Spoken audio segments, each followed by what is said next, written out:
Hello friends, నా style సొరకాయ సాంబార్ ఎలా చేసుకుందామో చూద్దాం.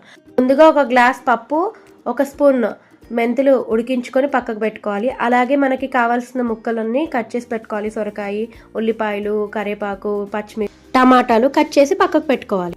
అలాగే చింతపండు కూడా నానబెట్టి పెట్టుకోవాలి. తర్వాత ఆయిల్లో జీలకర్ర, ఆవాలు చిటపటలు ఆడిన తర్వాత పచ్చిమిర్చి, కరివేపాకు వేసుకొని అలాగే వెల్లుల్లి వేసుకున్న తర్వాత ఇంగువ కూడా వేసుకోవాలి. ఇంగువ నేను ఎల్జీ కంపెనీది వాడుతున్నాను, మీరు ఏదైనా వాడచ్చు. తర్వాత ఇంగువ కలుపుకున్న తర్వాత ఒక టీ స్పూన్ ఉప్పు, ఒక హాఫ్ టీ స్పూను పసుపు వేసుకొని పసుపును కూడా బాగా కలిసేలా చూసుకోవాలి.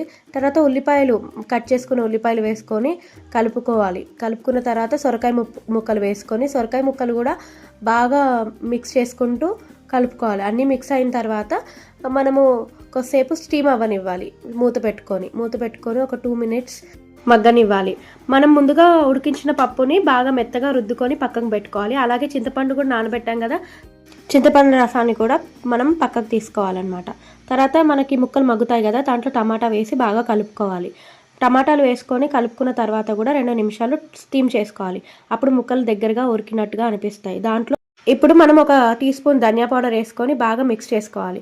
మిక్స్ చేసుకున్న తర్వాత ఒక టీ స్పూన్ కారపొడి వేసుకొని అన్ని ముక్కలకు కారపొడి పట్టేలాగా బాగా మిక్స్ చేసుకొని అందులో మనం ముందుగా తీసుకున్న చింతపండు నీళ్ళను కూడా వేసుకోవాలి. చింతపండు నీళ్ళు వేసుకున్న తర్వాత కూడా మనం అన్ని ముక్కలకు కలిసేలాగా కలుపుకున్న తర్వాత మెత్తగా నూరిన పప్పును కూడా దాంట్లో కలుపుకోవాలి.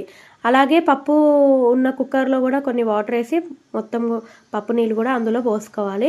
చాలా టేస్టీగా ఉంటుంది ఫ్రెండ్స్. అలా పప్పు నీళ్ళు పోసిన తర్వాత మంచిగా బాగా మిక్స్ చేసి దానిలో ఇప్పుడు నేను ఏం చేస్తానంటే కొంచెము సాంబార్ పొడి, ఎన్టీఆర్ సాంబార్ పొడి యూజ్ చేస్తాను. మనం ఇంట్లో చేసుకుందైనా వాడచ్చు సాంబార్ పౌడర్.